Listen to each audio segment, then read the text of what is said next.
कृष्ण कृष्ण हरे हरे हरे कृष्ण कृष्ण कृष्ण हरे हरे हरे राम राम राम हरे हरे हरे राम राम राम हरे हरे हरे कृष्ण कृष्ण कृष्ण हरे हरे हरे कृष्ण कृष्ण कृष्ण हरे हरे हरे राम राम राम हरे हरे हरे राम राम राम हरे हरे हरे कृष्ण कृष्ण कृष्ण हरे हरे हरे कृष्ण कृष्ण कृष्ण हरे हरे हरे राम राम राम हरे हरे हरे राम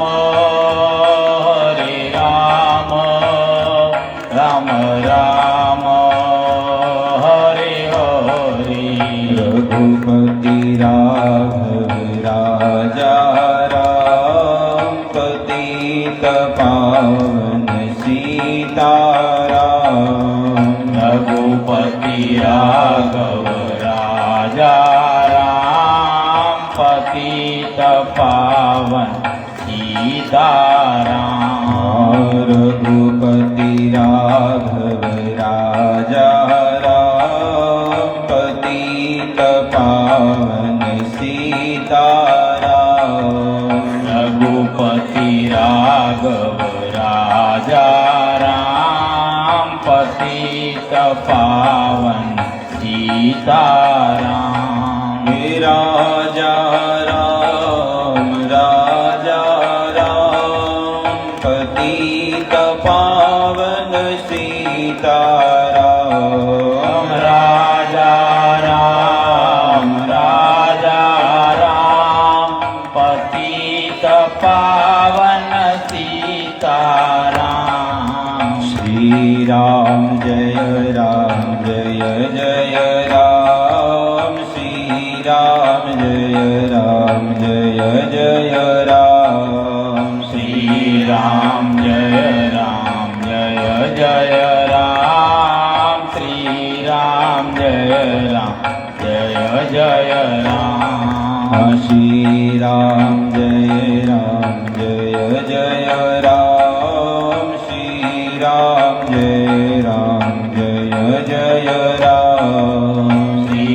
राम जय जय राम श्री राम जय जय राम श्री राम जय जय राम श्री राम जय जय राम श्री राम जय जय राम श्री राम जय जय राम राते निद्रा दिवसे काम क्या रे भजशु श्री भगवान रात्रि नींद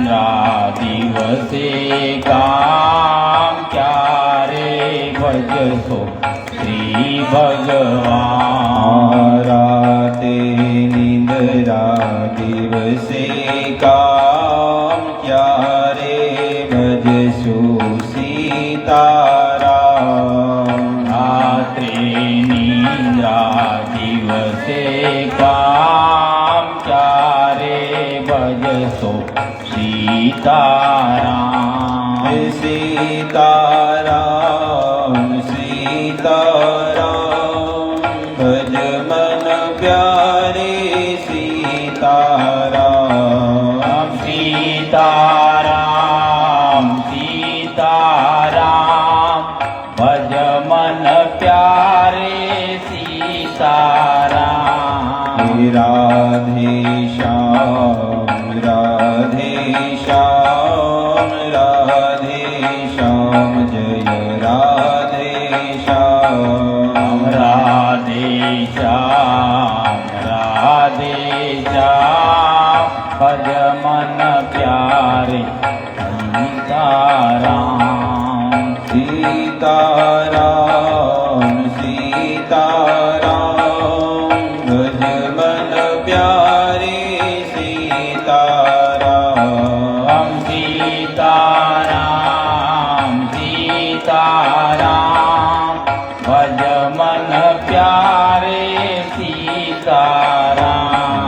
તારી ગોર હરિ બોલ હરિ બોલ હરિ બોલ હરિ બોલ નિતાય ગોર હરિ બોલ હરિ બોલ હરિ બોલ હરિ બોલ. ત્રિભુવન મંગલમ હરિનામ સંકીર્તન મહાયજ્ઞ કી જય. રાધા કૃષ્ણ ભગવાન કી જય. સીતારામ લક્ષ્મણ હનુમાનજી મહારાજ કી જય. ઓમ નમઃ પાર્વતી ફતે હર હર મહાદેવ મહાદેવ હર. સ્તુતિ હમણાં કરાવી છે પ્રાર્થના એ તો કરાવી કરાવી દો છે તમને જેમ લાગે. ઠીક છે.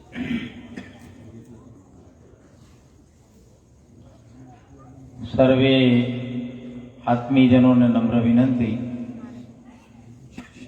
શાંતિનું સ્થાપન કરી આપણે જ્યારે પરમાત્માના ધ્યાનમાં ભક્તિમાં પરોવાયા છીએ એ પણ એક ચોક્કસ નિમિત્તે આપણે મળવાનું થયું છે. સ્વર્ગીય શિરોમણી ભાઈ શ્રી કેતનભાઈ આપણી વચ્ચેથી પોતાનો 42 વર્ષનું આશરે આયુષ્ય પૂર્ણ કરી પોતે પરમાત્માના ધામે વૈકુંઠ ધામે પોતે સધાયા છે. એમના કરેલા કર્મના લેખાજોખા થાય. જે નામ હતું એ નામ મટી ગયું છે. કર્મ અને ઋણાનું બંધનના સંબંધો જેના છે એ સમય પૂરો થાય એટલે આપણે દરેકને જવાનું છે. જન્મ એનું ચોક્કસ મૃત્યુ હોય છે. એમના નિમિત્તે આપણે પધારેલા પરમ પૂજનીય કૃષ્ણ મેઘાદાસ ઇસ્કોન મંદિર પાલનપુર એ હમણાં ત્યાં ફેરફાર કરી અને સેમોદરા ગામે ત્યાં ઇસ્કોન મંદિરનું મોટું સ્થાપન કરવાનું છે. તો ત્યાં જગ્યા હમણાં જ મહાશિવરાત્રિના દિવસે ત્યાં એનું સ્થાપન ત્યાં શરૂઆત કરી છે. ભગવાનની ભક્તિ દ્વારા પોતાના જીવનને સાર્થક કરવું અને સ્વર્ગીય આત્માના કરેલા કર્મના લેખાજોખા થાય અને એના નિમિત્તે જે પણ પરમાત્માનું ભજન થાય, આપણું જીવન સાર્થક કરવાની આપણને જે શક્તિ મળે એનો નિમિત્ત માત્ર સ્વર્ગીય આત્મા બનતો હોય છે. અને એના નિમિત્તે આપણે જ્યારે અત્યારે એકત્રિત થયા છીએ, કૃષ્ણ મેઘાદાસને તો ઘણા બધા લોકો ઓળખે જ છે કે પોતે ભારત વર્ષના કૃષ્ણ ઇસ્કોન મંદિરો સાથે છેલ્લા 17-18 વર્ષથી પોતે એનું સ્વાધ્યાયી જ્ઞાન પોતે પ્રાપ્ત કર્યું છે. ગ્રંથો બધેમાં પોતે સમર્પિત થયા છે અને એ પણ આપણા એક પ્રજાપતિ સમાજનું ગૌરવ કહેવાય, પ્રજાપતિનું દૂધ છે કે દોડી અને એ પોતે આપણને ભક્તિનો રસ પીરસતા હોય છે. તો આજના સમયે આપણે મૂળ ભક્તિનું જ્ઞાન સાંભળવાનું છે, એટલે વધારે વાત ન કરતા સ્વર્ગીય શિરોમણીના કર્મના લેખાજોખા થાય, પરમાત્માના દરબારમાં ન્યાય મળે અને સમયની સાથે કોઈનું ચાલતું હોતું નથી. સમય આવે જવું પડે. નિમિત્ત પરમ કૃપાળુ પરમાત્મા આપણા ઉપર જ, આ સંસાર ઉપર જ નિમિત્ત બનાવે. ફલાણા ભાઈને બીમાર છે, આ છે તે છે, પરંતુ ભગવાન કોઈ દિવસ માથે રાખતા નથી. પરંતુ એનો ચોક્કસ મૃત્યુનો સમય ચોક્કસ હોય છે, એની કોઈને ખબર હોતી નથી, પણ જન્મની ખબર હોય છે. તો અત્યારે આપણે જે પણ પ્રાર્થના કરીએ એનું સ્વર્ગીય આત્માને કૃષ્ણ ભગવાનના ચરણોમાં, પરમ કૃપાળુ પરમાત્માના ચરણ અર્પણ કરીએ કે અમારા સ્વર્ગસ્થ, અમારા સ્વજન જ્યારે આપણા દરબારમાં આવ્યા છે, એમના કરેલા કર્મના લેખાજોખા કરી તમે એને ન્યાય આપજો. એવા આશીર્વાદ સાથે અત્યારે પ્રાર્થના કરી આપણે બધા અંતર ધ્યાન દઈએ.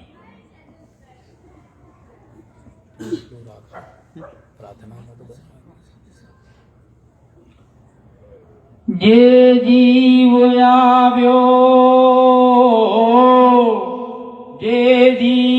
આવ્યો આપ પાસે શરણમાં અપનાવજો. પરમાત્માએ આત્માને શાંતિ સાચી આપજો. પરમાત્માએ આત્માને શાંતિ સાચી આપજો. હે નાથ જોડી હાથ પાય પ્રેમથી સૌ માંગીએ. શરણું મળે સાચું તમારું એ હૃદયથી માંગીએ. શરણું મળે સાચું તમારું એ હૃદયથી માંગીએ. વળી કર્મનાયો ગોથકી જે કુળમાએ અવતર. ત્યાં પુણ્ય ભાવે ઓ પ્રભુજી આપની ભક્તિ કરે.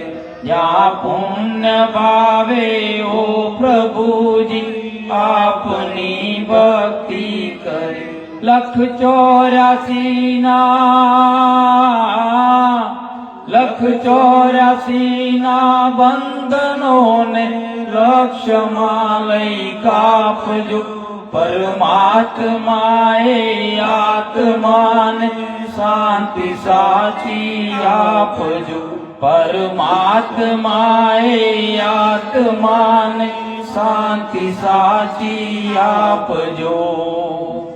સુખ સંપત્તિ સુવિચારને સત્કર્મનો લઈ વારસો.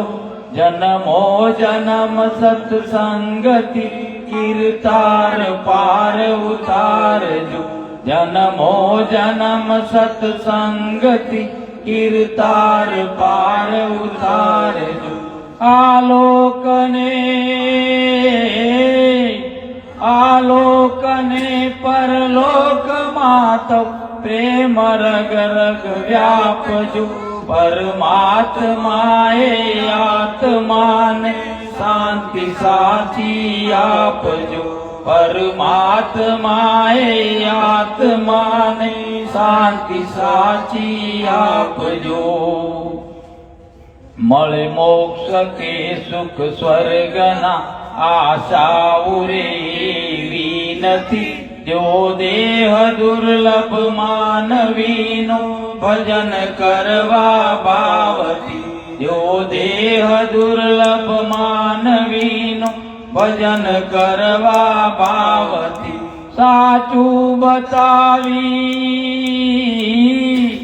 સાચું બતાવી રૂપ શ્રી રણ છોડ હૃદયમાં સ્થાપજો. પરમાત્માએ આત્માને શાંતિ સાચી આપજો. પરમાત્માએ આત્માને શાંતિ સાચી આપજો.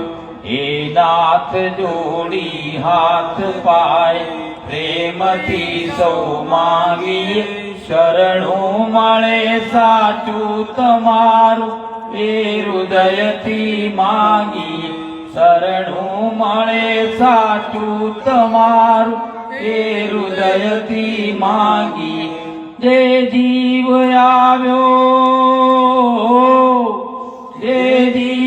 આવ્યો આપ પાસે ચરણમાં અપનાવજો પરમાત્માએ આત્માને શાંતિ સાચી આપજો પરમાત્માએ આત્માને શાંતિ સાચી આપજો પરમાત્માએ આત્માને શાંતિ સાચી આપજો. શ્લોક બોલી 2 મિનિટ માટે આપણે મૌન ધારણ કરીશું. એના પછી ભાગવતનું આપણે જ્ઞાન આપણે સાંભળીએ. ઓમ પૂર્ણમદ પૂર્ણમિદમ પૂર્ણાત પૂર્ણમુદચ્યતે પૂર્ણસ્ય પૂર્ણમાદાય પૂર્ણમેવાવશિષ્યતે. મૌન સ્વરૂપ.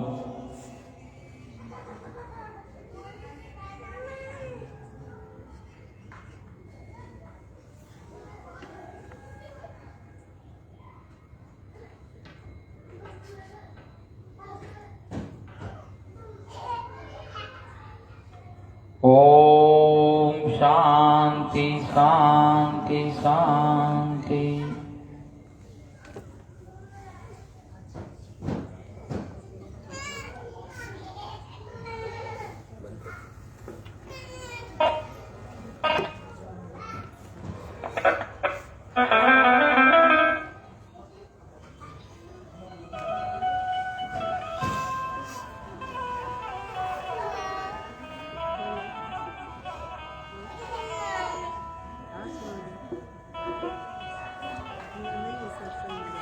સર્વપ્રથમ ભગવાન શ્રી કૃષ્ણ એમના ચરણોમાં પ્રાર્થના કરીને આજના આ કાર્યક્રમને જે ભગવાનના ગુણોને આપણે સાંભળવાના છે એમની કૃપાથી જ જીવાત્મા બોલી શકે છે. બાકી જીવની અંદર કોઈ શક્તિ નથી કે એ ભગવાનના ગુણ ગાઈ શકે. સંસારનો જીવાત્મા તો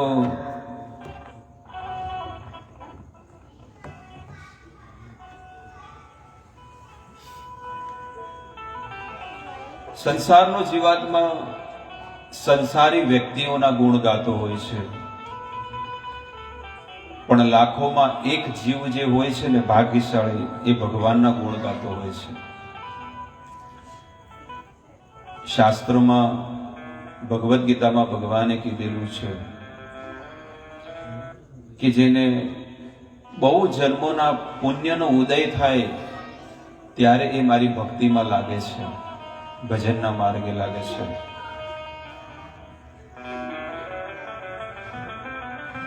બહુ નામ જન્મ નામ અંતે ભગવાન કહે છે કે કરોડો કરોડો જન્મોથી એ જીવ ભટકતો રહે છે. અલગ અલગ યોનિઓમાં અલગ અલગ શરીરમાં જીવ ભટકે છે. ક્યારેક પશુના શરીરમાં હોય છે, ક્યારેક ઝાડવાઓના શરીરમાં હોય છે, ક્યારેક જળચર એટલે કે જળમાં રહેવા વાળા શરીરોમાં એને ભટકવું પડે છે. જ્યાં સુધી જીવની પાસે આ ખોડિયું છે, આ શરીર છે, ત્યાં સુધી એને દુઃખ, કષ્ટ અને પીડાઓ છે.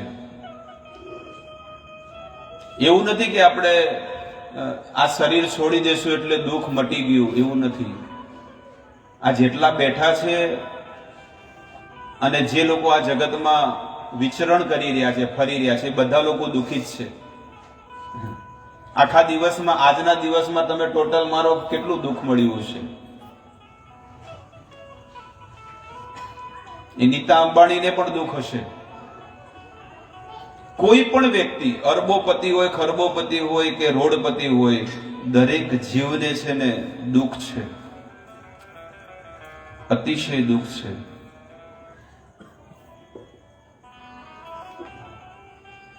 સૃષ્ટિનો જ્યારે પ્રારંભ થયો, સૃષ્ટિના પ્રારંભથી જ આ જગતમાં જેણે જેણે જન્મ લીધો છે એને દુઃખ સિવાય બીજું કાંઈ નથી મળ્યું. જેવી રીતે ખેતરમાં અનાજ ઉગાડવા માટે લોકો મહેનત કરતા હોય છે અને જ્યારે થ્રેસરમાં નાખે ને બધું અનાજ, બધું એનો ચારો ને બધું નાખે,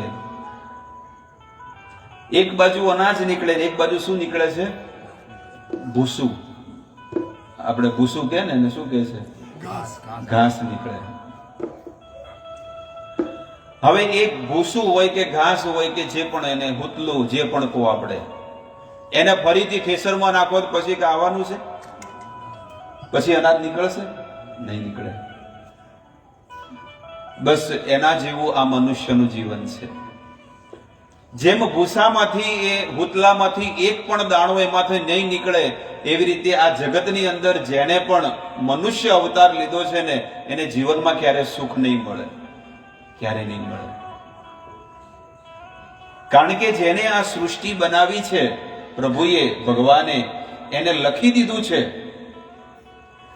મામુ પૈત્ય પુનર્જન્મ દુઃખાલયમ અશાશ્વત. કયા સમયે આપણું મૃત્યુ છે એની કોઈ ગેરંટી નથી. હે અર્જુન, મામુ પૈત્ય, મેં જ આ જગત બનાવ્યું છે અને આ માણસોને દુઃખ દેવા માટે જ બનાવ્યું છે અને દુઃખ ભોગવી રહ્યા છે દરેક જીવ. દુઃખાલયમ અશાશ્વત, અને અશાશ્વત છે.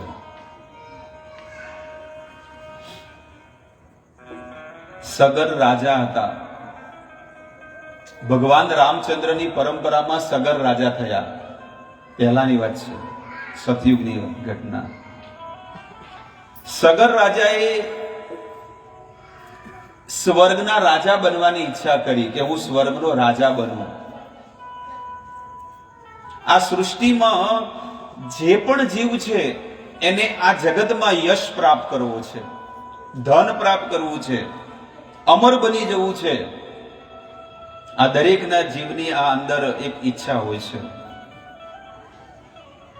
સગર રાજાની પણ ઈચ્છા હતી કે મારે સ્વર્ગનો રાજા બનવું છે, પણ સ્વર્ગના રાજા બનવું હોય તો 100 અશ્વમેઘ યજ્ઞ કરવા પડે. કેટલા? 100 અશ્વમેઘ યજ્ઞ કરવા પડે. બલિ મહારાજ પણ છે ને રાક્ષસ કુળમાં જન્મેલા, પણ શુક્રાચાર્ય એમના જે ગુરુ છે ને એમને પણ એમ જ કીધું કે બલિ, તું સ્વર્ગનો રાજા તો બન્યો છે પણ તું ઇનલીગલી છે. ઇનલીગલી એટલે તું યુદ્ધ કરીને ખાલી એક જીત્યો છે, બાકી લીગલી નથી. તો ગુરુદેવ મારે શું કરવું જોઈએ? લીગલી તું યજ્ઞ કર અને હું તને બધો સપોર્ટ આપીશ યજ્ઞ કરવાનો. ત્યારે બલિ મહારાજે 99 યજ્ઞ કર્યા, 99 અશ્વમેઘ યજ્ઞ કર્યા. કઈ જગ્યાએ કર્યા હતા? ભરૂચમાં, નર્મદા નદીને કિનારે, ગુજરાતમાં. ભરૂચમાં નર્મદા નદીના કિનારે એમણે 99 અશ્વમેઘ યજ્ઞ કર્યા અને 100મો યજ્ઞ કરવા જ્યારે જાય છે એ સમયે ભગવાન વામન પ્રગટ થયા. અને ભગવાન વામન એ યજ્ઞની અંદર જેવા પ્રગટ થયા, આવ્યા, એમનું આગમન થયું એટલે બલિ મહારાજની પાસે 3 પગ ભીખ માગે છે, ડગલા. એવી જ રીતે સગર રાજાને પણ ઈચ્છા થઈ કે મારે પણ સ્વર્ગનો રાજા બનવું છે અને સગર રાજાએ 99 અશ્વમેઘ યજ્ઞ કર્યા. તમે જુઓ, આ જગતની પણ આ જ દશા છે. સ્વર્ગના દેવતા ઇન્દ્રની પણ આ જ દશા છે અને આ જગતની પણ આ જ દશા છે. ઇન્દ્ર દેવતા પણ ડરી ગયો કે હવે મારી ખુરશી ખતરામાં છે. જેમ આપણે મોટો વેપારી ચાલતો હોય, ડાયમેક્શન, મહેન્દ્ર બ્રધર્સ, અને આપણું કારખાનું જોરદાર ચાલતું હોય 100 ઘંટી, પણ કોઈક બીજો શું કરે, બીજો જઈને વેપારી જઈને કે તમને હું છે ને વજન સારું આપીશ, કટિંગ સારું આપીશ, તમે મને માલ આપો બધો. એટલે પેલો જે બીજો શેઠિયો જૂનો હોય ને એને પત્તું કપાઈ જાય. એવી રીતે ઇન્દ્રની પણ આ દશા છે. ઇન્દ્ર દેવતા વિચાર કરે છે કે જો આને 99 યજ્ઞ કરી દીધા છે, અશ્વમેઘ યજ્ઞ, અને આ અશ્વમેઘ યજ્ઞ કરશે તો આ લીગલી સ્વર્ગનો રાજા બની જશે. એટલે મારે કંઈક કરવું પડશે. ઇન્દ્ર દેવતાએ છે ને પૃથ્વી પર આવ્યા અને જે ઘોડો હતો ને, ઘોડો એ યજ્ઞમાં હોમાવાનો હતો, એ ઘોડાને ચોરી કરી લઈ લીધો. યજ્ઞ કરવો બહુ અઘરો છે હો. અશ્વમેઘ યજ્ઞ કરવો બહુ અઘરો છે. કળિયુગમાં તો પોસિબલ જ નથી. ભલે કળિયુગમાં લોકો કરતા હોય કે અશ્વમેઘ યજ્ઞ અહીંયા થયો, અશ્વમેઘ યજ્ઞ કોઈ કાળે ન થઈ શકે. અશ્વમેઘ યજ્ઞની અંદર જેટલા પણ બ્રાહ્મણો હોય એ શુદ્ધ અને પવિત્ર, નો વ્યસની, કોઈ પણ વ્યસન ન હોવું જોઈએ. એ શુદ્ધ યજ્ઞ છે. એ તો ભલે આપણે ચલાવી લઈએ છીએ, પેન્ટ શર્ટ પહેરીને બેઠા હોય તો આપણે બ્રાહ્મણ દેવતા અફેરા ફરાવતો હોય, હકીકતમાં ધોતીને જબ્બો પહેરવો પડે. શિખાની અંદર આ જે શિખા છે એની અંદર ગાંઠ મારેલી, કે ગમે તેને તમે જુઓ કે ગાંઠ મારેલી હોતી નથી, એમને છૂટા વાળ હોય શિખાના. બધા બહુ બધા નિયમો બતાવેલા છે. ક્યારે પણ નશાવાળી કોઈ વસ્તુ યજ્ઞની અંદર તો ન હોવી જોઈએ, પણ આમ જીવનમાં પણ ન હોવી જોઈએ. એટલે કે છે કે બ્રાહ્મણ શુદ્ધ હોવા જોઈએ અશ્વમેઘ યજ્ઞ કરવો હોય તો. બીજી વસ્તુ, એની અંદર જેટલા પણ પાત્ર હોય છે, વાસણો, એ બધા સોનાના હોવા જોઈએ. અને અહીંયા તો તમે જુઓ હવનમાં પેલી કાગળની વાટકીઓ આવે થર્મોકોલની, એને પાત્ર જે છે ને એ સોનાના હોવા જોઈએ. આ વેદોમાં આ બધું વસ્તુ વર્ણન કરેલું છે. હોમ હવન સામગ્રી પણ છે ને બધી પવિત્ર હોવી જોઈએ. અત્યારે બધી શેર ભેળ કરેલી આવે છે, મિક્સિંગ. અને પ્યોર શુદ્ધ ગાયનું ઘી હોવું જોઈએ. પ્યોર શુદ્ધ ગાયનું ઘી. ઘી છે શુદ્ધ? નથી. તો પહેલાના યુગોમાં બધી વસ્તુ પોસિબલ હતી, એટલે લોકો યજ્ઞ કરતા અને એમાં લોકોને સફળતા મળતી. સગર રાજાએ જ્યારે 99 અશ્વમેઘ યજ્ઞ કર્યા એટલે ઇન્દ્ર દેવતા સ્વર્ગમાંથી પૃથ્વી પર આવ્યા અને ઘોડો ચોરી કરી અને ભગવાન કપિલનો જે આશ્રમ હતો ને તે આશ્રમમાં છે ને ઝાડ હાથે બાંધી દીધો. ભગવાન કપિલ તો અહીંયા બિંદુ સરોવરમાં 30 કિલોમીટર દૂર એમનો જન્મ થયો. પણ એ ભગવાન કપિલ છે ને એમને તપ કરવું હતું એટલે ગંગાસાગર ગયા, કલકત્તાની પાસે. આ ગંગાસાગર જે છે ને ત્યાં આગળ જઈને એમને સાધના ચાલુ કરી ભગવાન કપિલે. એમની માતા દેહૂતીને અહીંયા ઉપદેશ આપ્યા એના પછીની વાત છે. અને જ્યારે એ ત્યાં આગળ જઈને એમને સાધના કરી અને ત્યાં સુંદર મજાનો આશ્રમ હતો. આજે પણ છે કપિલ આશ્રમ ગંગાસાગરના ત્યાં આગળ. તો ત્યાં આગળ એ જે ઘોડો છે ને ત્યાં ચોરી કરી ત્યાં એમને સંતાડી દીધો. ઇન્દ્ર દેવતા તો સ્વર્ગમાં જતા રહ્યા.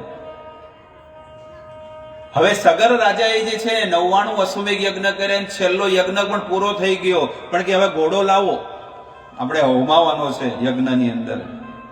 અને એ ઘોડાને પણ જયારે હોમાવતા ને તો એની પણ સ્વર્ગની પ્રાપ્તિ થઈ જતી. એટલી શક્તિ હતી મંત્રની અંદર. સગર રાજાના 60,000 દીકરા હતા. કેટલા હતા? એક નહીં પણ 60,000, 60,000 દીકરાઓ હતા. સગર રાજા પોતાના દીકરાઓને કહે છે કે બેટા, એ ઘોડો ગમે તે થાય પણ એ ઘોડો શોધીને લાવવો જ પડશે, ને કે આ બધું મહેનત કરવા પર પાણી ફરી જાય.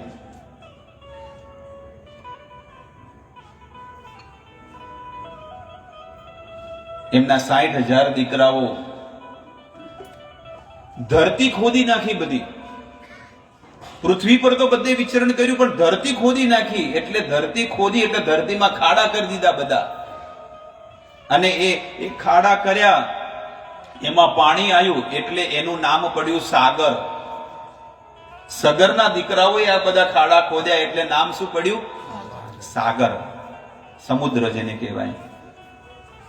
અને આવી રીતે આખી પૃથ્વીને જ્યારે શોધી, કોઈ જગ્યાએ ઘોડો ન મળ્યો એટલે છેલ્લે લોકો ક્યાં ગયા? બધે ફરતા ફરતા ગંગા સાગર. હવે તો સાધુએ ચોર થઈ ગયા. આ 60,000 દીકરાઓએ આ વાત કરી. ભગવાન કપિલ ઉપર આક્ષેપ કર્યો.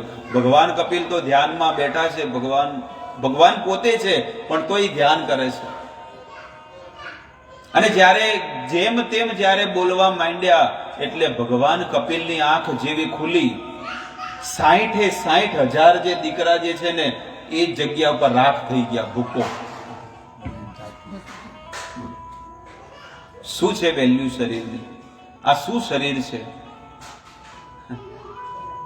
લોકોને એમ થાય છે કે આ જીવન બહુ અનમોલ છે, જેટલું ખાવું એટલું ખાઈ લો, ફરવું એટલું ફરી લો, પણ શું થવાનું છે? આ શરીરની દશા તો જુઓ.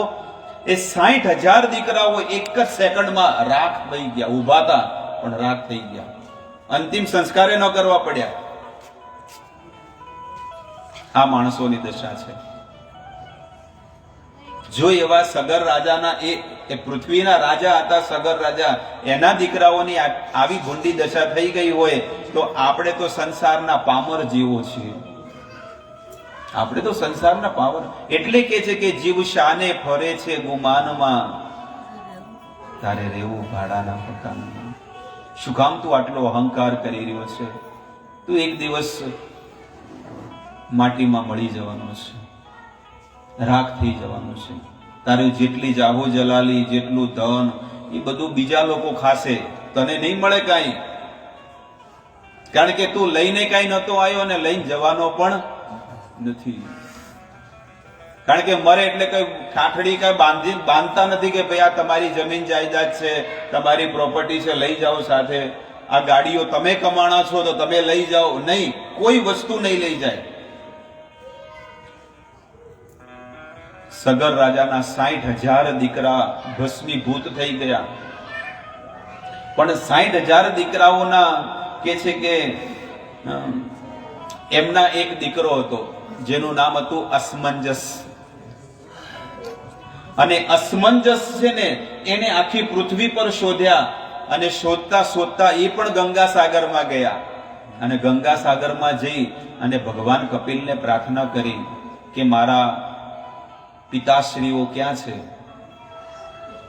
કાકા અને બધા. એટલે કીધું કે આ રહ્યો રાખનો ઢગલો જે છે ને એ તારા પિતા અને કાકા છે બધા.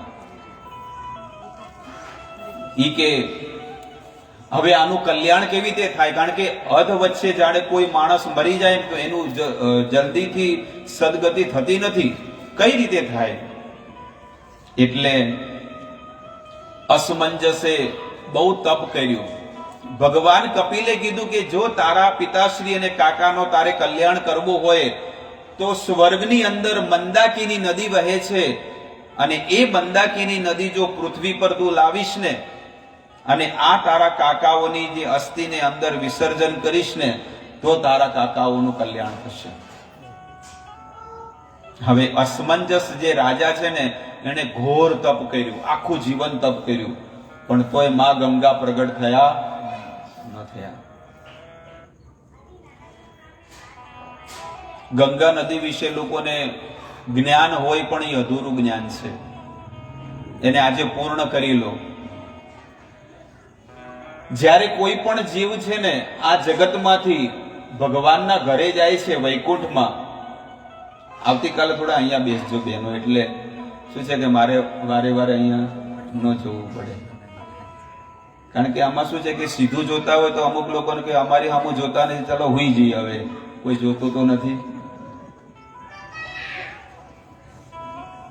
એટલે કોઈ પણ જીવાત્મા ભગવાનનું ભજન કરે, ભક્તિ કરે આખું જીવન, અને જ્યારે પ્રભુનું ભજન કરે આસક્તિ વિના, કોઈ પણ સંસારની આસક્તિ ન રાખે અને વૈરાગ્યથી જીવન જીવે, તો નિશ્ચિત ગેરંટી સાથે એને પ્રભુ મળે છે.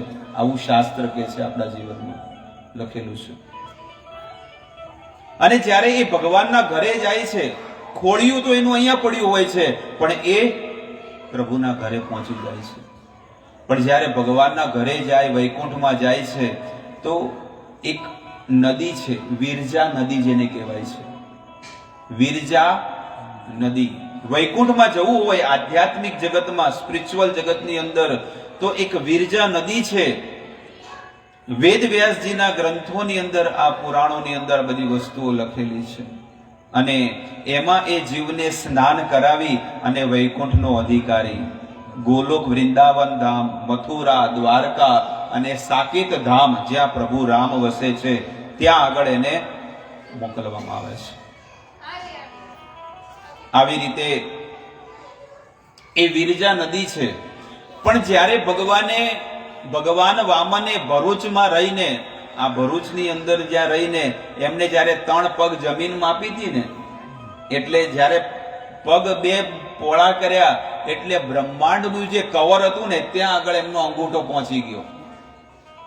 આ ભૌતિક જગતની વાત કરું, 14 લોકની. અને જેવો એ અંગૂઠો અડ્યો એટલે બ્રહ્માંડનું જે કવર છે ને, થોડું ફાટી ગયું, અને એમાંથી એ વિરજા નદીનું જળ છે ને, આધ્યાત્મિક જગતનું મટીરિયલ જગતમાં આવી ગયું, બ્રહ્મલોકમાં. અને જેવું બ્રહ્મલોકમાં આવ્યું એટલે બ્રહ્માજીએ કમંડળમાં લઈ લીધું. બ્રહ્માજી લઈ લીધું. હું બહુ ભાગ્યશાળી છું કે આ મને મળી ગયું છે. પણ એ મળી ગયું એટલે આપણે પેલું કે છે ને કે કોઈક ગુરુદેવ આયા હોય, ખબર છે? કોઈક ગુરુદેવ આયા હોય પછી એમનું ચરણામૃત આપે કે લો ગુરુદેવનું ચરણામૃત લો. અને કોઈક મેન ચેલો હોય ને, એને મળ્યું હોય ને, એટલે બધા લોકો શું કે, થોડું મને આપો ને. એટલે 33 કરોડ દેવતાઓ પણ છે ને, બ્રહ્માજીને કીધું કે અમારી ઉપર થોડી સ્વર્ગમાં કૃપા કરો. એટલે બ્રહ્માજી એ કમંડળમાંથી જે વિરજા નદીનું જળ હતું એ સ્વર્ગમાં મોકલ્યું, એટલે એનું નામ ચેન્જ થયું, અને એને કહેવામાં આવ્યું મંદાકિની. સ્વર્ગમાં જ્યારે આવી એ નદી, એને મંદાકિની કહેવામાં આવે. એ ભગવાનના ચરણોનું ધોવન છે. મંદાકિની એટલે કે એ ગંગાજળ શું છે? ભગવાનના ચરણોમાંથી નીકળતો સ્ત્રાવ એટલે કે વેણ છે. અને આવી રીતે એ ગંગા નદી એટલે કે મંદાકિની સ્વર્ગમાં આવી અને સ્વર્ગમાં રહી. પણ આ અસમંજસે આખું જીવન તપ કર્યું, પણ એ મંદાકિની પ્રગટ ન થયા. અસમંજસનો જે દીકરો અંશુમાન થયા. અસમંજસના દીકરાનું નામ થયું અંશુમાન. અને અંશુમાને પણ આખું જીવન તપ કર્યું. આપણે કોઈ કરે સ્વક જાતા, ભાવ હોય કે કાકા હોય, ગમે તે હોય, નહીં? કોઈ કરે તપ કરે ખરે તપ કરે, પણ કેટલું ખબર છે? સિદ્ધપુર જઈને થોડી વિધિ કરાવે, કલાક જઈને, હેડો કહો હતો નહીં, પણ મારું મોડું થાય, હું ટાઈમ ટુ ટાઈમ આવ્યો. પણ આ લોકોએ કેટલી પેઢીનું બલિદાન આપ્યું આપણે બધા જાણીએ છીએ, નથી જાણતા? કેટલે આ લોકોને પિતૃઓને કેટલો પ્રેમ હતો. જુઓ, અસમંજસે તપ કર્યું, અંશુમાને તપ કર્યું, અને આખું જીવન તપ કર્યું. એવું નહીં સંસારમાં રહીને તપસ્યા કરી, પણ જીવોના કલ્યાણ માટે કરી છે. અને ત્રીજો એમના પરંપરામાં એમના દાદા થયા દિલીપ, રાજા દિલીપ થયા. અસમંજસ, અંશુમાન અને દિલીપ રાજાએ પણ આખું જીવન તપ કર્યું કે મારા દાદાએ તપ કર્યું, મારા પિતાશ્રીએ તપ કર્યું, અને હું પણ તપ કરીશ. અને આવી રીતે ત્રીજી પેઢીએ પણ તપ કર્યું, પણ તોય મંદાકિની નદી ન આયા. અને દિલીપના જે પુત્ર થયા ભગીરથ રાજા, આ ચોથી પેઢી આવી અને ભગીરથ રાજાએ પણ વિચાર કર્યો કે ભલે ગમે તે થઈ જાય, હું પણ તપ કરીશ, મારા દાદાઓના દાદાના પરદાદાના બધાનું કલ્યાણ હું કરીશ. ભક્તો, કુળની અંદર એવા સંતાનોને આપણે જન્મ દેવો જોઈએ કે જે આપણી પેઢીઓની પેઢીઓને તારી નાખે, પેઢીઓની પેઢીઓને ડૂબાડે. એવા સંતાનોને જન્મ નથી દેવાનો, પણ એવા સંતાનોને જન્મ આપો કે તમારી પેઢીઓની પેઢીઓને તારી નાખે. જેવી રીતે જીજાબાઈએ કોને પ્રગટ કર્યા હતા? શિવાજીને પ્રગટ કર્યા હતા. અને એવા વીર પુરુષને પ્રગટ કર્યા કે જેમણે અધર્મીઓનો વિનાશ કરી દીધો. ભક્તો, એમણે તો એમની માતાએ એટલું તપ કર્યું હતું, અને શિવાજીને પણ એ જીવનમાં એનું તપ એટલું હતું કે માં ભવાનીએ છે ને પ્રગટ થઈને એમને તલવાર આપી હતી કે લે શિવા, અને આ જગતના જેટલા અધર્મીઓ છે ને એનો વધ કરી નાખશે. અસુર કુળમાં જન્મેલા પ્રહલાદ મહારાજ, એના પિતાશ્રી હતા હિરણ્યકશિપુ, અને હિરણ્યકશિપુએ 36,400 વર્ષ સુધી તપ કર્યું. શ્રીમદ ભાગવત એનું પ્રમાણ છે. 36,400 વર્ષ. આપણે 36 મિનિટ તપ ન કરી શકીએ. 36 મિનિટ 35 મિનિટ થાય એટલે એમાં કેટલી વખત પગ ચેન્જ થઈ જાય. અમુક લોકો મોબાઈલ જોવે, કેટલા મેસેજ આયા કે ના આયા. અમુક લોકો વિચાર કરે કે હવે આ ચાલુ થઈ જાય, ઇસ્કોન વાળા બાબા હવે બંધ નહીં કરે 10:30 વાગે પછી. આ બધી વસ્તુઓ મગજની અંદર, મનની અંદર ધારણાઓ છે. પણ તમે જુઓ કે એ અસુર કુળમાં હિરણ્યકશિપુ હતો, પણ અસુર કુળમાં હોવા છતાં પણ એને તપ કર્યું, પણ પોતાના માટે નહીં, બીજા જીવોને દુખી કરવા માટે. પ્રહલાદ મહારાજે પણ 5 વર્ષ તપ કર્યું, પણ સંસારના જીવોને સુખી કરવા માટે તપ કર્યું. જ્યારે નરસિંહદેવ ભગવાન પ્રગટ થયા અને પ્રગટ થઈને હિરણાક્ષની છાતીને, પેટને ફાડી દીધો અને હિરણાક્ષને મારી નાખ્યો, ત્યારે પ્રહલાદ મહારાજને માથા ઉપર હાથ ફેરવે છે નરસિંહદેવ ભગવાન સિંહના રૂપમાં, અને હાથ ફેરવીને કહે છે કે બેટા, હું તારી પર બહુ પ્રસન્ન છું, માંગ, તારે શું જોઈએ છે? પ્રભુ, જો તમારે મને કંઈક દેવું હોય તો મને એક જ વસ્તુ આપો. શું જોવે છે? આ સંસારના જેટલા જીવો છે ને એને બધાને ભગવાન તમારા ધામમાં લઈ જાઓ. આ માગેલું છે ભાગવતમાં. કેમ? ભગવાને કીધું કે નરસિંહદેવ ભગવાન કહે છે કેમ? કે કોઈને તમારું ભજન કરવું ગમતું નથી, ભક્તિ કરવી ગમતી નથી, માળા કરવી ગમતી નથી, એટલે લઈ જાઓ, અને એક એક માણસનું પાપ છે ને હું એકલો ભોગવીશ. આ ભાગવત એનું પ્રમાણ છે. આ 5 વર્ષના દીકરામાં કેટલી બુદ્ધિ છે, અને અસુર કુળમાં જન્મેલો. બાપાનું જીવન તમે જુઓ, છોકરાનું જીવન જુઓ. આપણે એમ કહીએ કે વડ એવા ટેટા ને બાપ એવા બેટા, પણ આ તમે જુઓ કે આ બાપા કેવા છે અને છોકરો કેવો છે. ઊંધું છે કે નહીં? એવું નથી હોતું કે બાપા હારા હોય તો છોકરા હારા હોય. આ સંસારનો નિયમ છે. હિરણ્યકશિપુ રાક્ષસ હતો, પણ એનો દીકરો ભક્તરાજ હતો, ભગવાનનો શુદ્ધ ભક્ત હતો. હિરણ્યકશિપુએ સંસારના જીવોને દુખી કરવા માટે તપ કર્યું, અને પ્રહલાદ મહારાજે સંસારના જીવોને સુખી કરવા માટે તપ કર્યું. આવું જીવન છે. એટલે તમે જુઓ કે આ પરંપરા કેટલી શુદ્ધ છે કે 4 પેઢીઓ સુધી જેણે તપ કર્યું, અને ભગવાન ભગીરથ રાજા એવું તપ કર્યું કે માં ગંગા આ પૃથ્વી પર એ દેવી પ્રગટ થયા હિમાલયમાં. પહેલા તો પ્રગટ થઈને કીધું કે દિલીપ, શું જોવે છે તારે? હે માં ગંગા, તમે આ પૃથ્વી પર અવતરણ લો, પ્રગટ થાઓ. શા માટે? અમારા 60,000 દાદાઓ છે જે કમોતે મર્યા છે, ભસ્મીભૂત થઈ ગયા છે, અને ભગવાન કપિલે કીધું છે કે જો તમારા દાદાઓને એ કમોતે મર્યા છે, અડધું જીવન જીવીને મરી ગયા છે. એટલે એમના જો સત્કર્મ માટે જો તમારે કંઈક કરવું હોય તો એની અસ્થિ, એના ફૂલને તમે એને ગંગા નદીમાં પધરાવો તો એનો મોક્ષ મળશે, એને સુખ મળશે, એને શાંતિ મળશે. એટલા માટે તમે આવો.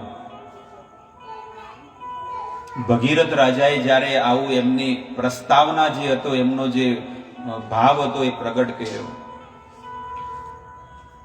મંદાકિનીએ, માતા દેવીએ, ગંગા માતાએ છે ને 2 શરતો મૂકી. શું છે શરત? કો અપી ધારયાત વેગમ પતંતી મે મહી તલે. કો અપી ધારયાત, હું સ્વર્ગમાંથી જ્યારે પૃથ્વી પર આવીશ તો મારા વેગને કોણ ધારણ કરશે? ખાલી પહેલા માળેથી પાણી પડે તો કેટલો બધો આ જમીન ફાડી નાખે આખી વરસાદનું, ખબર છે? પહેલા માળેથી ખાલી પાણી ધરધેડો ખાલી વરસાદનો પડતો હોય તો એ તમે જુઓ ખાડો કરી દે. તો સ્વર્ગમાંથી જ્યારે એ પાણી આવે ગંગાનું તો શું થાય? એટલે કે છે કે અન્યથા ભૂતલમ ભીતવા નૃપ પાથેવ સાતતમ, એટલે કે છે કે હું રસાતલમાં પહોંચી જઈશ, નરકમાં પહોંચી જઈશ, અને મારા જળનો જે પણ છે ને સ્પર્શ કરશે ને એને મોક્ષ મળી જશે. માં ગંગા કહે છે કે મારું જળ જેને જીવનમાં એકવાર સ્પર્શ કરી લીધું ને, ગેરંટી છે કે એને મોક્ષ મળી જાય છે.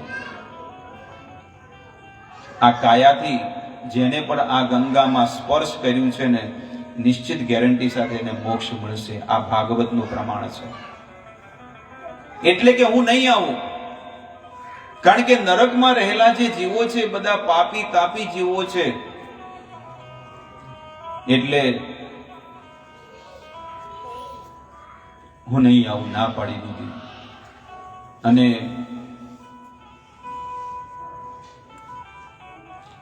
માં ગંગાએ ના પાડી એટલે ભગીરથ રાજા છે ને એમના ચરણોમાં પડી ગયા કે તમે ગમે તેમ કરીને આવો,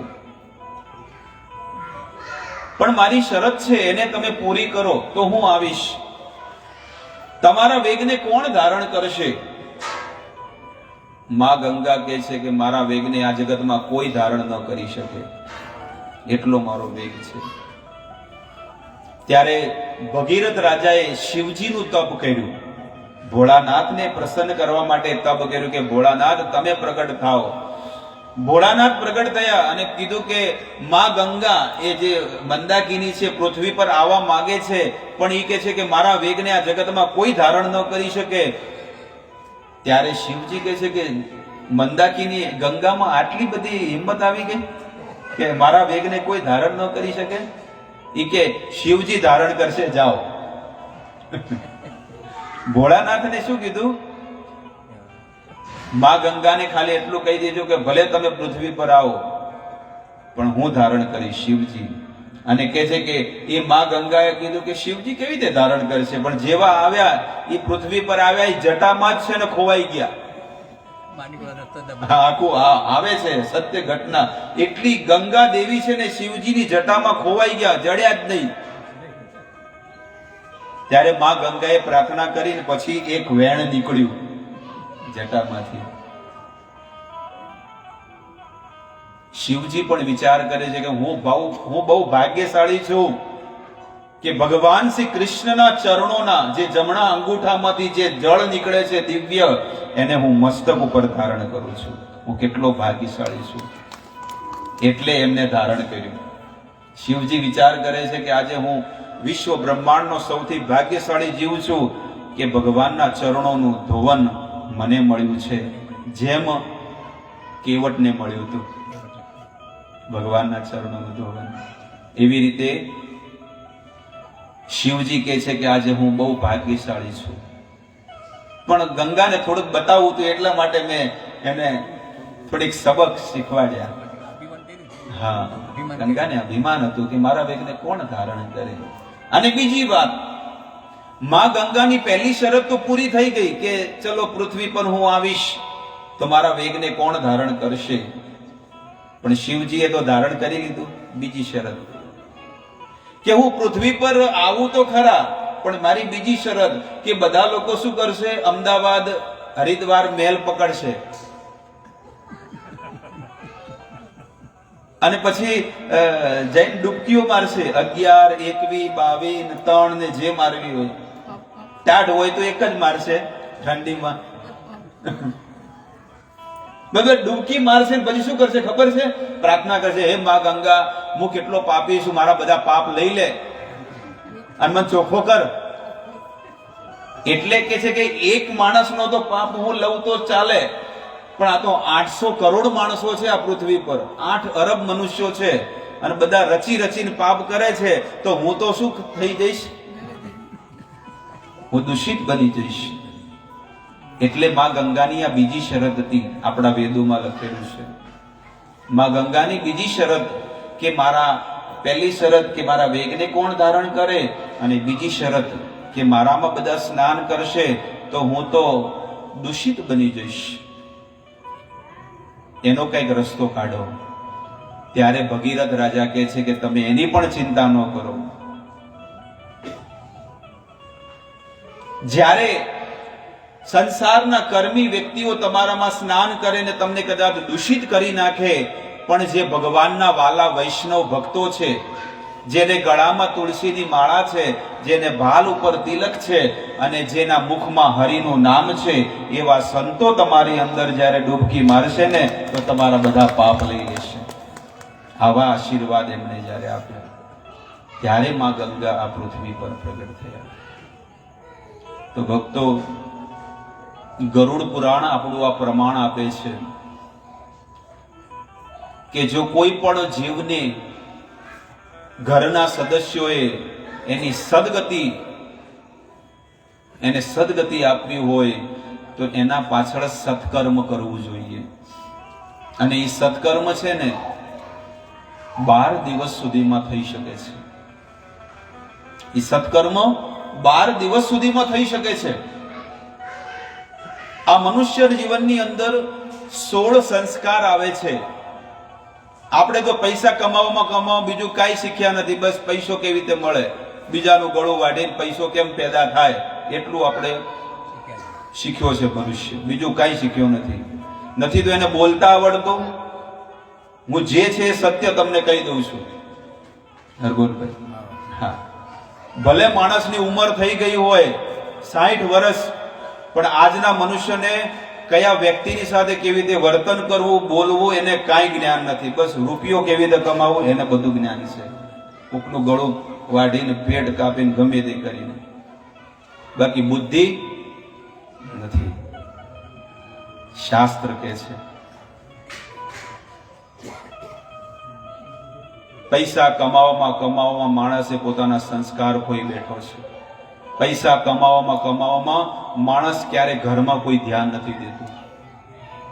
એટલે આ સંસારની આવી દશા આવી છે કે ઘરે ઘરે માણસની અંદર દુઃખ છે, પીડાઓ છે.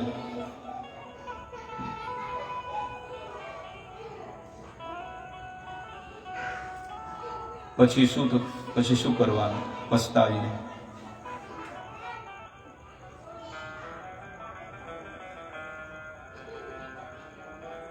જીવન જીવતે આવડ્યું તો એનું જીવન સફળ બની ગયું, અને જેને જીવન જીવતે ન આવડ્યું તો એનું જીવન નરકની સમાન બની ગયું છે. અમારા ગુરુદેવ એક શિક્ષા આપે છે, અને તમને પણ એ વસ્તુ સારી લાગે તો તમે એને જીવનમાં અપનાવજો. કારણ કે સાધુ સંતો જે આપણને બોધ આપે છે ને, એ આપણા જીવનમાં ઉતારવા લાયક હોય છે.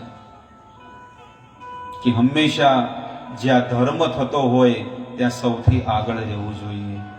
હંમેશા જ્યાં આગળ આપણને શુદ્ધ જ્ઞાન અને ભક્તિ મળતી હોય ત્યાં હંમેશા આગળ રહેવું જોઈએ. અને જ્યાં આગળ પાપ કર્મ થતું હોય ત્યાં સૌથી છેલ્લું રહેવું જોઈએ.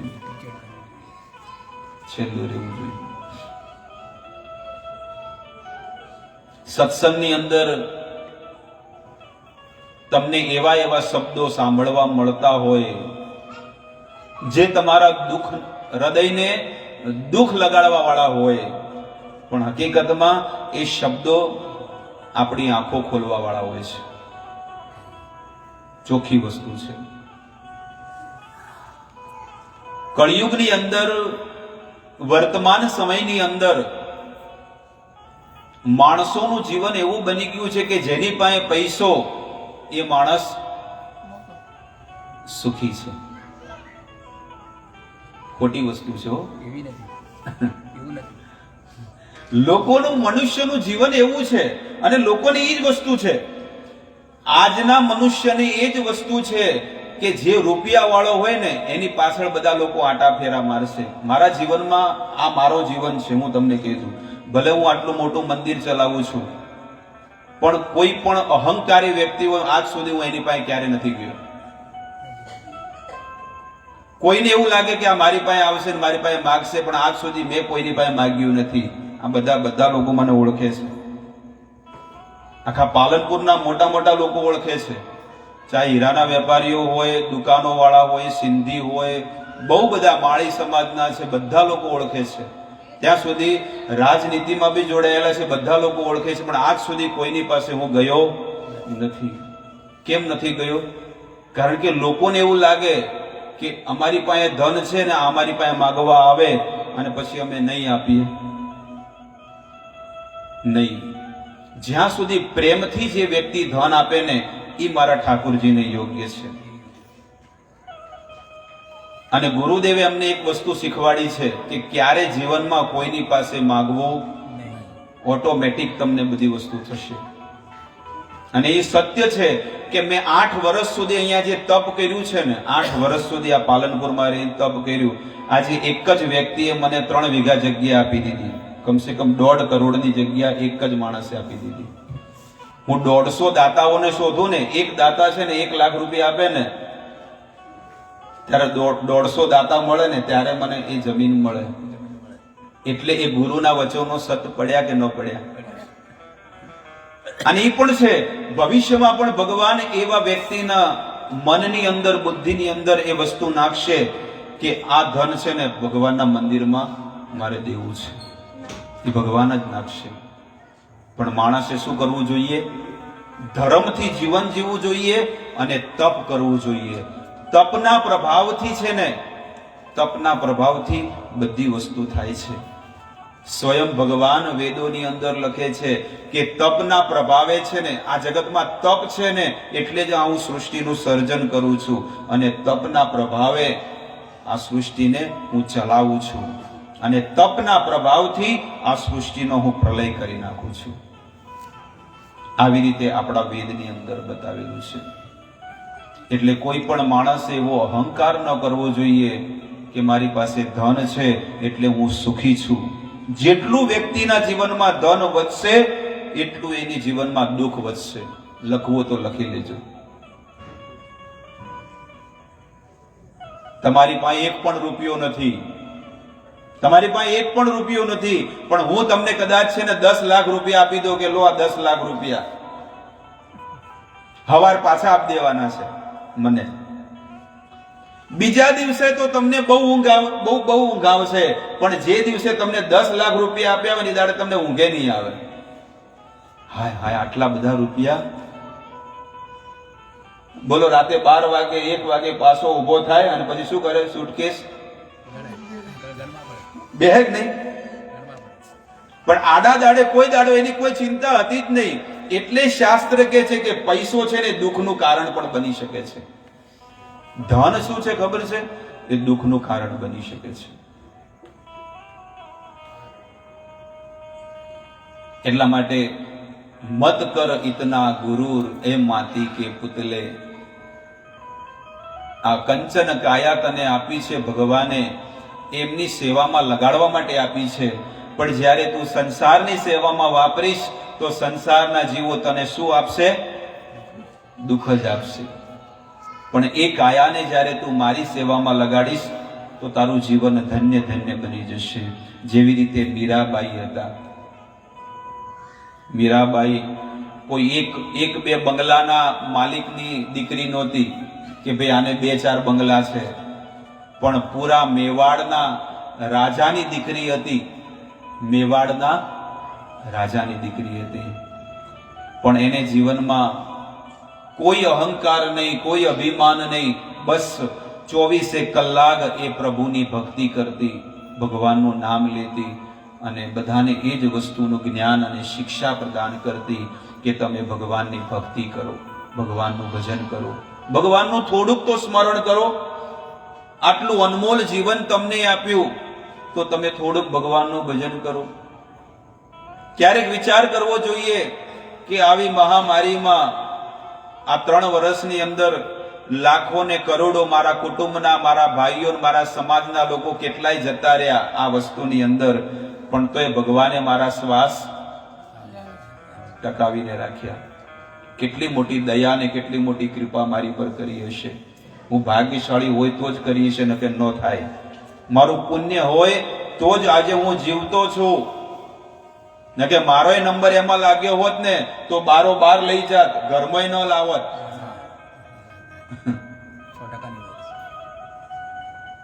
પછી ભગવાન કહેવા ન આવે તમારા ઘરે તમને કે ભાઈ મેં તને બચાયો, માળા કર, મંદિરે જા, જાત્રા કરવા જા. નહીં, આ માણસે બુદ્ધિશાળી બનવું જોઈએ.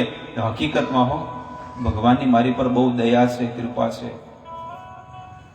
કદાચ તમને થાય કે ન થાય, પણ મને ફરક પડ્યો તો 20 વર્ષ પહેલા જ્યારે મારો ભયાનક એક્સિડન્ટ થયો હતો. એટલે એ દિવસે હું ચેતી ગયો કે ના ના, જો ભગવાને મને નવું જીવન આપ્યું છે તો આ જીવન હવે ભગવાનની સેવામાં. નકે આવી રીતે હું 20 વર્ષનો હતો,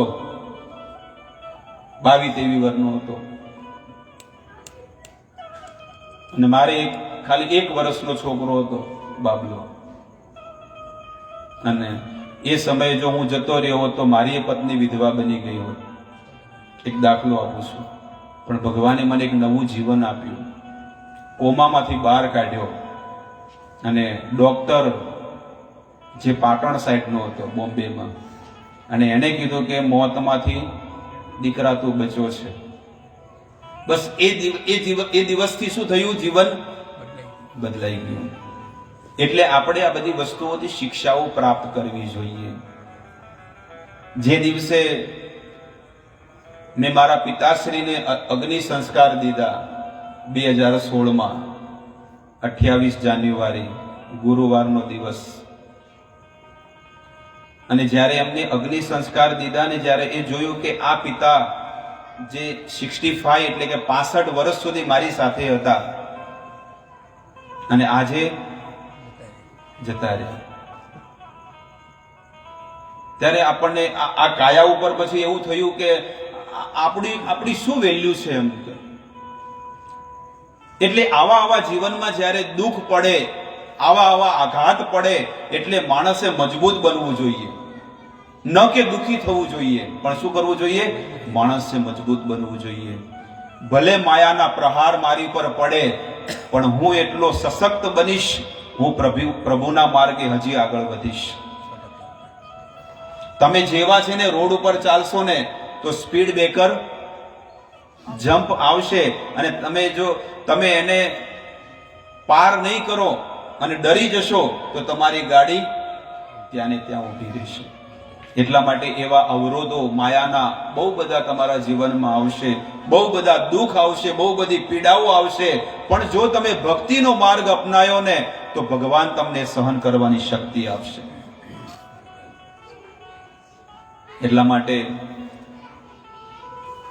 ક્યારે મનને છે ને, ક્યારે મનની અંદર ખોટા વિચારો ન લાવો, અને હંમેશા એવા વિચારો લાવવા જોઈએ કે જે થઈ રહ્યું છે એ સારા માટે થઈ રહ્યું છે. જીવનની અંદર ભવિષ્યમાં જે થવાનું છે એ પણ સારા માટે જ થશે. ભગવાન જે કોઈ બી કાર્ય કરે છે એ સારા માટે કરતા હોય છે. આ સત્ય હકીકત વસ્તુ છે. ક્યારે માણસે કોઈ પ્રકારનું દુઃખ ન લગાડવું જોઈએ કે મારા ઘરમાં, મારા કુટુંબમાં, મારા પરિવારમાં, મારા ગામમાં આવી ઘટના થઈ.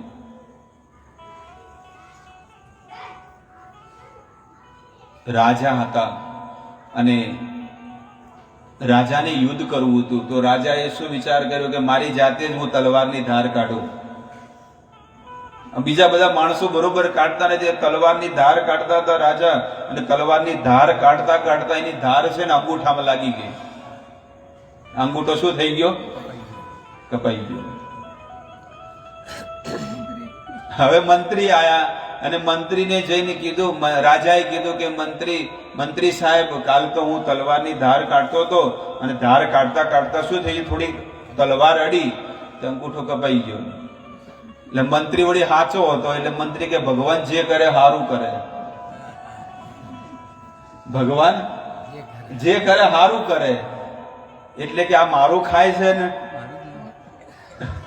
હંમેશા કોઈ બીને પોતાના ગુણ ગાય ને એટલે લોકોને હારા લાગે કે ના આ હારો માણસ છે. એટલે રાજાને આવ્યો ક્રોધ. એટલે રાજાએ શું કર્યું ખબર? મંત્રીને છે ને જેલમાં પૂરી દીધો કે ભાઈ આને કોઠરીમાં નોકી દે. હવે રોજ તો રાજા છે ને મંત્રીને લઈને જતા શિકાર કરવા, પણ આજે તો એકલા ગયા. એટલે મંત્રી ના આવે તો હું તો મારો રોજનો નિયમ છે. અને દુર્ભાગ્યની વાત એ દાડે છે ને અમાવસ હતી, અને અમાવસ હતી એટલે એ રાજા કે હું એકલો જ રથ લઈને જાઉં, ને રથ લઈને ગયા તો રસ્તો ભૂલી ગયા, કારણ કે એ સમય પેલું હતું નહીં, આપણે હા એ હતું નહીં જીપીએસ, એ ટાઈમે નતું, એ તો હમણાં આવ્યું. એટલે રાજા અંદર ઊંડા જંગલમાં જતા રહ્યા અને રસ્તો મળ્યો નહીં.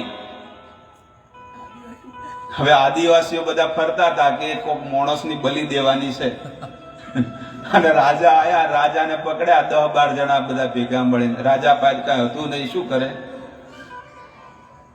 રાજાને પકડીને લઈ ગયા અને પછી એને નવરાયા. હારું હારું કે તમારે જે ખાવું ખો, અલગ અલગ કાજુ કતરી છે, બદામો છે, જે તમારે ખાવું ખો, છેલ્લી ઈચ્છા તમારી જે. રાજા શું ખાય? જેને ગળું કપાવવાનું શું ખાય બાપડો? મારે તો કોઈ ખાવું નહીં. તો ચલો કે ભાઈ નવા કપડા પહેરી લો. તો ના પહેર્યા પણ તો જબરદસ્તી પહેરાયા. પણ પછી પેલો જલ્લાદ જયારે એને ગળું વાઢવા જાય તો કે આ તો કટિંગ છે, આ ના ચાલે. અંગૂઠો કપાયેલો છે કે આ બલી ચડે નહીં. એ કે ખંડિત થઈ ગયો કે આને બહાર કાઢો. એ રાજાને લાત મારીને બહાર ફેંકી દીધો. ભલે લાત મારી કોઈ વધુ નહીં. એ રથમાં જ્યો અને જઈને તો પેલા આસન પર ના બેઠા, પેલો જઈને કોઠરીમાં જ્યો, મંત્રીને મળવા ગયો કે મંત્રી તારું હારું થાજો. તે કીધું કે ભગવાન જે કરે હારું છે, તો હારું જો અંગૂઠો કપાણો, જો અંગૂઠો ના કપાણો હોત તો અંગૂઠો ના કપાણો હોત ને તો આજે મારું ગળું વઢાઈ ગયું હોત, હું વધેરાઈ ગયું હોત.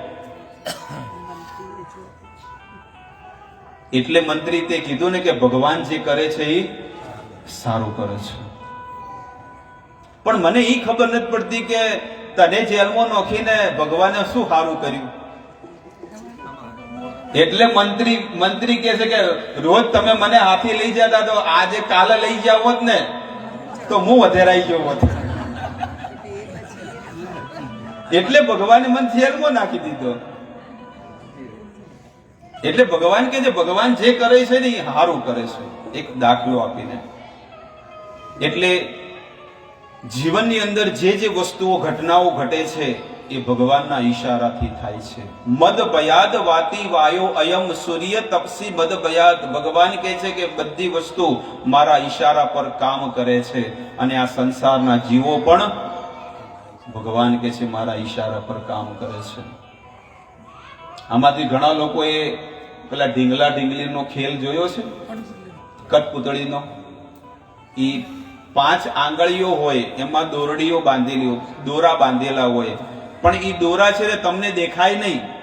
ઝીણા ઝીણા દોરા હોય, અને જે ઢીંગલા હોય ને એને અહીંયા અંગૂઠામાં બાંધ્યો હોય, એ ઉપરથી ખેંચે એટલે હાથ ઉપર થાય, પછી નીચો નાખે એટલે હાથ નીચો થાય.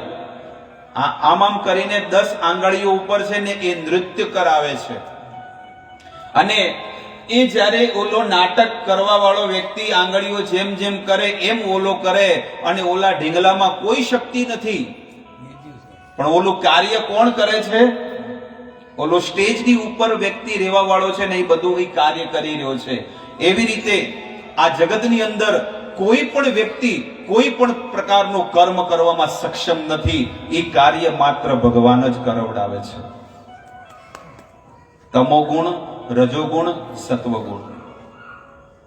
એવી ઠંડીમાં પણ કોઈ પણ દીકરાને સ્કૂલમાં જવાની ઈચ્છા નથી, પણ તોય એને ભગવાનની માયા એને બાય ફોર્સ જગાડે છે. તમોગુણમાંથી રજોગુણ, રજોગુણમાંથી સત્વગુણ, અને પછી એને બસમાં બેહાડી અને નિહાળમાં મોકલી દેશે સવારમાં 5 વાગે. કોઈ બાળકની ઈચ્છા છે, નાના બાળકની, કે મારે સવારમાં આવી ઠંડીમાં સ્કૂલમાં જવું ખાલી ચડ્ડા પહેરીને?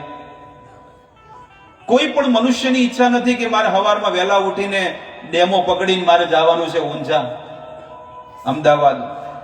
પણ રોજ સવારમાં વહેલા ઉઠીને એવી ઠંડીમાં પણ 6:20ની ડેમો એને પકડવી જ પડે, અને ન પકડે તો પછી ઘરવાળા માથું ખાઈ જાય. એટલે કે છે કે બાય ફોર્સ વ્યક્તિ એ માયામાં પડેલો જીવાત્મા માયાના કર્મ અનુસાર સુખ અને દુઃખ ભોગવ્યા કરે છે. તમોગુણ, રજોગુણ ને સત્વગુણમાં આ મનુષ્ય નાચે છે. નાચાવો નાચાવો પ્રભુ. આ જગતના જીવો એવી રીતે નાચી રહ્યા છે, કઠપુતળીની જેમ. જેમ પેલો ડ્રામામાં જે નાટક કંપનીમાં જે છે ને પોતાની આંગળીઓથી નચાવે છે, એમ ભગવાન પણ પ્રભુ આ સંસારના બધા જીવોને નચાવી રહ્યા છે. બધા લોકો નાચી રહ્યા છે. એવા કેટલાય લોકો છે કે જેની પાસે ધન એટલું બધું છે કે હો પેઢીઓ સુધી કમાવું પડે એમ નથી, 100 પેઢીઓ સુધી કમાવું પડે એમ નથી, પણ તોય હવારમાં સુટકેસ લઈને દોડે કે નહીં દોડતા?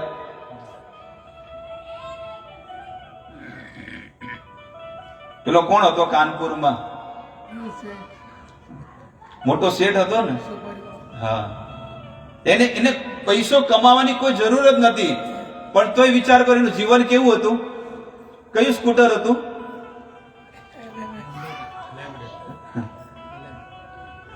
એવા જૂના બજાજ સ્કૂટરમાં એ બોલો ફરતો હતો. કોઈને લાગે નહીં કે આ 1000 કરોડની પાર્ટી હશે. એ પૈસો ક્યાં ગયો? બધો સરકાર ખાઈ ગઈ. અને એ ક્યાં ગયો છે? એટલે કે છે કે જાહી વિધિ રાખે રામ, શાંતિથી જીવન જીવો. જેટલું ધન છે એ સાચવી અને પ્રભુનું ભજન કરો, ભક્તિ કરો, શાંતિ વાળું જીવન જીવો. નો કોઈ ટેન્શન નહીં. પણ પૈસો જ દુઃખનું કારણ છે, અને આ પૈસો જ માણસને સંસારની અંદર હજી દુઃખ વધારે છે. આ ભગવાનની માયા જેવી છે. આ જગતની અંદર તમે જુઓ, વેર ઝેર કેટલું વધી ગયું છે, દુશ્મનીઓ કેટલી વધી ગઈ છે. ઘરે ઘરે ચિંતા, દુઃખ અને ઉપાધિ ને વેર ઝેર વધી ગયા છે. એનું કારણ એક જ છે, કલહ. દરેકના ઘરમાં શું ઘૂસી ગયો છે? કલહ. કળિયુગ.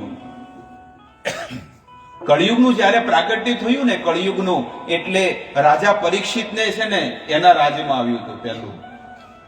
જ્યારે કળિયુગ આવ્યો ને, એટલે પરીક્ષિત રાજાએ કીધું છે કે તું અહીંયાથી ખબરદાર છે, તું અહીંયાથી જતો રહે. કળિયુગે કીધું કે દરેક જીવને જીવવાનો અધિકાર છે, મને પણ જીવવા દો, મને પણ કોઈ જગ્યાએ સ્થાન તો આપો, હું રહીશ. મારે પૃથ્વીમાં જ રહેવાનું છે, પણ મને સ્થાન આપો કોઈ જગ્યાએ. એટલે કળિયુગને પરીક્ષિત મહારાજે 4 જગ્યામાં સ્થાન આપ્યું. 4 જગ્યામાં સ્થાન આપ્યું. જ્યાં આગળ પર સ્ત્રી ગમન થાય છે, જે વ્યક્તિ બીજાની સ્ત્રી સાથે ખોટું કામ કરે છે, અથવા જે બીજી સ્ત્રી બીજા પુરુષ સાથે કુકર્મ કરે છે, ત્યાં આગળ કળિયુગ છે. જે વ્યક્તિ માંસાહારી છે, નોનવેજ ખાય,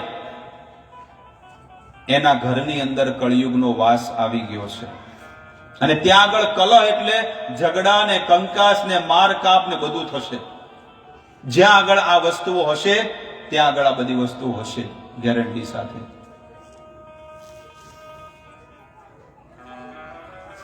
પહેલી વસ્તુ, જ્યાં આગળ માંસાહાર થતો હોય, જે ઘરની અંદર કે ક્યાંય બહારથી ખાઈને આવતો હોય, ત્યાં આગળ કળિયુગ છે.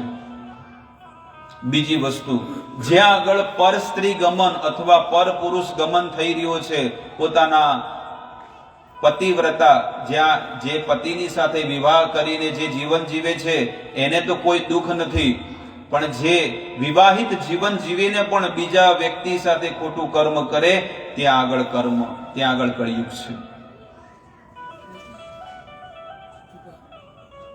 ત્રીજી વસ્તુ, જ્યાં આગળ નશા થાય છે, જે ઘરની અંદર દારૂ પીવાય, અફીણ, ચરસ, ગાંજા, આવી બધી નશાવાળી વસ્તુઓ બાપ ને બેટા ભેગા મળીને પીતા હોય, ત્યાં આગળ શું છે?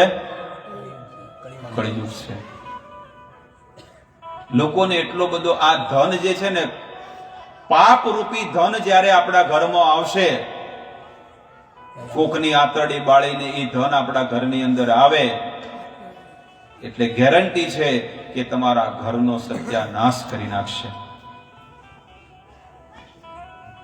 પણ આવું બધું કોણ સમજે છે? પેલું આપણા બાપ દાદાઓ નહીં કહેતા કે કૂતરાની ગમે જેટલું મનુષ્યને જ્ઞાન હોય પણ મનુષ્યના સંસ્કાર જ એવા હોય, પેલી કે છે ને કે પુરાની આદત નહીં બદલી ફિર પાજી કે પાજી. આ જીવનો સ્વભાવ એવો છે. જન્મજાત જે સ્વભાવ છે જીવનો છે ને, એ ક્યારે જીવનમાં સુધરતો નથી. ચોથી વસ્તુ, જ્યાં આગળ જુગાર રમાતો હોય, જુગારની અંદર એવું નહીં કે ખાલી પત્તી રમતા હોય તો જુગાર, શેર માર્કેટ રમે છે, એ પણ એક જુગારી જ છે. સટ્ટા રમતો હોય ને, એક જુગારી છે. અને ત્યાં આગળ કળિયુગ છે. ત્યાં આગળ મારકાપ છે, ઝઘડા છે, કંકાસ છે, બધું છે. જ્યાં આગળ આ ચાર વસ્તુ થતી હોય, એનું રિઝલ્ટ એક જ વસ્તુ છે, મોત, બીજું કાંઈ નથી. ચાર વસ્તુ. એનું પ્રમાણ તમારે જોઈતું હોય તો પ્રથમ સ્કંદ 18મો અધ્યાય ખોલી નાખો, શ્રીમદ ભાગવત. આ પ્રમાણ સાથે તમને કહી દઉં છું. કળિયુગને પરીક્ષિત રાજાએ કળિયુગને કેમ સ્થાન આપ્યું? શા માટે સ્થાન આપ્યું? જો આટલા બધા પાપ હોય કળિયુગની અંદર તો કેમ એને આગમન આપ્યું? પરીક્ષિત મહારાજ જાણતા હતા કે કળિયુગની અંદર હજારો પ્રકારના અવગુણો હોય, પણ સૌથી મોટામાં મોટો એક ગુણ છે કળિયુગની અંદર. કલે દોષો નિધે રાજન અસ્તિ એક મહાન ગુણ કીર્તનાદ એવ કૃષ્ણસ્ય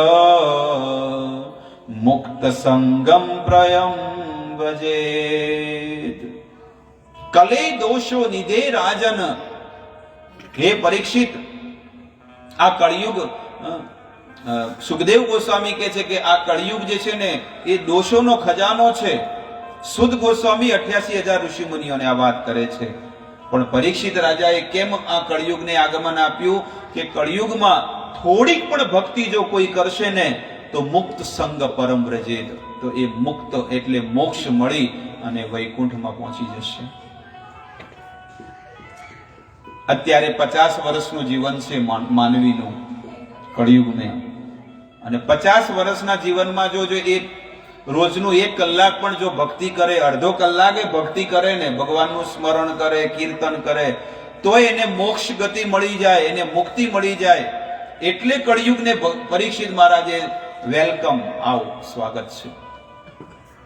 પરીક્ષિત રાજા વિચાર કરે છે કે સતયુગમાં 1 લાખ વર્ષ તપ કરવું, ત્રેતા યુગમાં 10,000 વર્ષ તપ કરવું, દ્વાપર યુગમાં 1000 વર્ષ તપ કરવું અને કળિયુગમાં 50 વર્ષ કરવું. કયું સહેલું છે બોલો?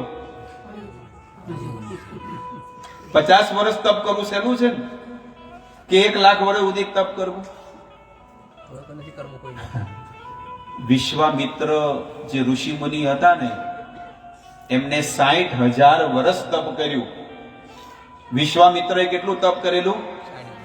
60,000 વર્ષ તપ કર્યું. પણ સ્વર્ગમાંથી જે મેનકા આવી અને થોડીક તોડીઓનો અવાજ ખખડાયો, થોડો ઝાંઝરનો અવાજ, એટલે વિશ્વામિત્રનું ધ્યાન તૂટી ગયું અને 60,000 વર્ષ સુધી જે તપ કર્યું હતું ને, 1 સેકન્ડમાં પૂરું થઈ ગયું.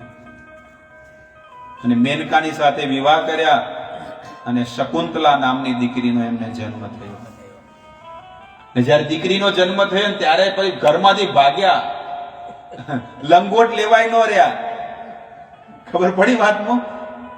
એટલે આપણે મોબાઈલ હોય, કોઈ વસ્તુ લીધા વગર નીકળી ગયા ઘરમાંથી. અરે બાપરે, મેં આ શું કરી નાખ્યું? હું ક્યાં ભગવાનનો ભગત હતો, હું ઋષિ મુનિ હતો અને હું એક સ્ત્રીમાં આસક્ત થઈ અને મારું જીવન મેં બરબાદ કરી નાખ્યું. એટલે તમે જુઓ, ક્યાં 60,000 વર્ષ તપ કરવા વાળા વિશ્વામિત્ર અને સૌભરી ઋષિ મુનિ. વિશ્વામિત્રએ તો આ પૃથ્વી પર તપ કર્યું. સૌભરી ઋષિ મુનિ કે પૃથ્વી પર તપ કરવું જ નથી, હું તો પાણીમાં જઈને તપ કરું. આપણા વેદની અંદર આ વસ્તુ છે કે સૌભરી ઋષિ મુનિએ જળમાં તપ કર્યું, 60,000 વર્ષ સુધી તપ કર્યું. અને જળની અંદર છે ને માછલીનું મેથુન જોયું અને પૃથ્વી પર આયા. અને આ ભગવાન રામચંદ્રની પરંપરામાં એક રાજા થયા, મામધાતા રાજા. મામધાતાની છે ને 50 કન્યાઓ હતી. અને આ સૌભરી ઋષિ મુનિ 80 વર્ષના, દાઢી ઉજી જેલી ગરડા ઋષિ મુનિ હતા. અને પેલા રાજાને કે મારે તમારી છોકરી સાથે લગ્ન કરવા, 21 વર્ષની. હવે સૌભરી મુનિ આવી વાત કરી, એટલે મામધાતા રાજા વિચાર કરે કે મોઢામાં દોતે નહીં, લગ્ન કરવા મનમાં કે, પણ કે હમણાં હામે કહું ને તો શ્રાપ આપી દે. એટલે એ મામધાતા રાજાએ કીધું કે મને કોઈ ઓબ્જેક્શન નથી, જો મારી દીકરી તમારી સાથે લગ્ન કરવા તૈયાર હોય તો હું તો તૈયાર છું. કારણ કે એ તો ખબર છે કે હમણાં ના પાડું તો શ્રાપ આપી દે. એટલે મામધાતા રાજાએ છે ને કે મારી કન્યાઓ તૈયાર હોય તો હું રેડી છું. સૌભરી ઋષિ મુનિ કહે છે કે આ કાયા ઉપર વિચાર કરે છે. ભગવાનને ફોન લગાડ્યો. આપણે નહીં કહેતા કે મારી દિલ્હી ઉજી ઓળખાણ છે. ભગવાનને ફોન લગાડ, ભગવાનને કીધું કે મને એવો સુંદર વરરાજા બનાવી દો, મેં તમારું તપ કર્યું છે ને, તો મને હારો વરરાજા બનાવી નાખો, સુંદર એકદમ કાયાકલ્પ. એટલે સ્વર્ગના અશ્વિની કુમારો આવ્યા અને એવી ઔષધિ ખવડાવીને એકદમ જવાન બની ગયા, હોળ વરના સુંદર. એટલા રૂપાળા બની ગયા, 80 વર્ષના હતા પણ હોળ વરના. પેલા કે છે ને પેલા રમેશ મહેતા, બસ એના જેવા એકદમ સુંદર રૂપાળા બની ગયા. અને પછી એ જ્યારે એ સભામાં પ્રગટ થયા ને, સૌભરી મુનિને તો એક જ કન્યા હાથે લગ્ન કરવાના હતા, પણ અહીંયા તો 50 કન્યાઓ હાર લઈને કે મારે તો આની હાથે જ લગ્ન કરવા છે. 50 કન્યાઓએ લગ્ન કર્યા. આ ભાગવતમાં 9મ સ્કંદની અંદર આખું વર્ણન છે. એટલે સૌભરી ઋષિ મુનિએ 50 કન્યાઓથી લગ્ન કરીને એ ફસાઈ ગયા. એટલે ભૌતિક જગતની અંદર આ જ દશા છે કે જ્યારે તમે માયામાંથી પાર થવા જશો ને તો માયા તમારા પગ પકડશે તરત અને ખેંચીને નીચે નાખશે. તમે જોયું છે પેલા શું કેવા કાચેડા, કેકડા, શું કે કાચરડા શું કે છે કોક કે, અમે તો મુંબઈમાં રહેલા, અમે એને ખેકડા કહીએ, ખેકડો. કાચેડો શું કે કાચીડો. હા, જેના 2 બાજુ દાંત હોય બહુ લાંબા. એટલે બહુ બધા બોટની અંદર છે ને, લગેજ ડબ્બાની અંદર બહુ બધા કાચેંડા ભરેલા હતા. અને એક નવો વ્યક્તિ હતો, શું કહેવાય, કામ કરવા વાળો વ્યક્તિ. પણ એ કાચેંડા છે ને, એ બોટમાંથી ચડી અને ઉપર જઈને અંદરથી દરિયામાં કૂદવાની કોશિશ કરી રહ્યા હતા. પણ ઓલો જે વ્યક્તિ છે ને, જઈને પેલા જે મેનેજર કે મેન વ્યક્તિ હોય ને, એને જઈને કીધું કે સાહેબ સાહેબ જલ્દી આવો કે શું થયું? કે આ બધા કાચેંડા બધા આમાંથી નીકળીને શું કરે છે? દરિયામાં પડે છે. એ કે મારો 35 વર્ષનો અનુભવ છે, એકે નહીં પડ્યો. મારો 35 વર્ષનો અનુભવ છે કે આમાંથી એકે મેં પડ્યો. કે કેવી રીતે? એ કે એક જઈને છે ને બહાર નીકળવા જાય તો બીજા 2 જણા પગ ખેંચે. અમે નહીં જાતા તું ચોથી જોય. બસ એવી દશા આ છે આ જગતની અંદર કે ભગવાનની માયા એટલી પ્રબળ છે કે જ્યારે કોઈ આ જગતમાંથી નીકળવાની કોશિશ કરે, ભગવાનની માયા એને ખેંચી નીચે લાવે. ભગવાનની માયા એવી પ્રબળ છે. દેવી હૈષા ગુણમયી મમ માયા દુરક્તયા, ભગવદ્ ગીતામાં કહે છે. ભગવાનની માયા એવી છે કે જે સંસારના કર્મી માણસો છે ને, ભગવાનની માયા એની સામે જોતી જ કે આ તો અમે પડેલો જ છે. સંસારનો કર્મી વ્યક્તિ જે ભગવાનનું ભજન નહીં કરતો, એ તો ઓલરેડી માયામાં પડેલો જ છે. એની સામે શું કામ ધ્યાન આપવું? પણ જે આમાંથી નીકળવાની કોશિશ કરે છે, માયામાંથી નીકળવાની, માયા એના પગ પકડે છે. ટૂંકમાં કહી દઉં, માયા જે ભગવાનનો ભક્ત હોય ને એની ઉપર ઓવરટાઈમ કરે. ઓવરટાઈમ કરે કે ભાઈ આ નીકળવાની કોશિશ કરે છે. કારણ કે આ જગતનો એવો નિયમ છે, એવી માયા બધાને લગાડી દીધી છે કે કોઈને પ્રભુ ભક્તિ દેખાય જ નહીં. બસ આ જગત દેખાય. ગાડીઓ ને બંગલા ને બિઝનેસ ને નોટો ને પૈસા, બસ એ જ દેખાય. માળા કરે ને તો એ જ દેખાય. આ તો આટલા પૈસા લેવાના છે, હરે રામ રામ રામ હરે હરે, બીજું કોઈ નહીં. બસ રૂપિયા જ રૂપિયા. ઊંઘમાં જોતો મને તો એવું સપનું આવ્યું, કેટલા બધા રૂપિયા વચ્ચે હુર્યો હતો. જોવે તો નીચે ચટાઈ લઈને હુર્યો. એટલે કે સત્ય થતું નથી, બધું ખોટું છે. સપનાનો છે સંસાર, અને આ સપના જેવું આ મનુષ્ય જીવન પણ છે. પેલું સપનું છે ને, એ તો તમને 2 કલાકનું જ છે કે 1 કલાકનું છે. પણ એ સપનું કેવું છે? એ સપનું ક્યારે તૂટશે? જ્યારે તમારી આંખ ખુલે એટલે સપનું તૂટી જાય. અને આ સપનું એવું છે કે તમારી આંખ બંધ થાય એટલે પૂરું થઈ જાય. ઓલું સપનું કલાકનું હતું અને આ સપનું 50 વર્ષનું છે. બસ આટલો ફરક છે. એટલે કે છે કે સપનાનો છે સંસાર. આમાં વધારે આસક્ત થવાની જરૂર નથી. મનથી એવા સશક્ત બનો કે ભલે દુનિયામાં ગમે જેટલું માને ધન મળી જાય, ગમે જેટલું પદ મળી જાય, પણ હું આની અંદર આસક્તિ રાખવાનો નથી. હું પ્રભુનો સેવક છું અને મારું કર્તવ્ય છે કે પ્રભુની સેવા કરવી. મારો એક જ ધર્મ છે કે પ્રભુના માર્ગે લાગવું. બસ આપણને જ્ઞાન હોય એ જ્ઞાન તમે બીજાને પણ તમે આપો કે તમે પણ પ્રભુના માર્ગે લાગો અને પ્રભુની ભક્તિ કરો. જે વ્યક્તિ પ્રભુની ભક્તિ કરશે, ગેરંટી છે કે ભગવાનની માયા એને ક્યારે નહીં સતાવે. ભગવાનની માયા ક્યારે નહીં સતાવે. કારણ કે ભગવાને કીધું છે કે આ મારો થઈ ગયો છે. હવે આની ઉપર તારી જવાબદારી છૂટી ગઈ. એટલે તમે પછી દળાશો. અત્યારે બધા દળાઈ રહ્યા છે ને બધા.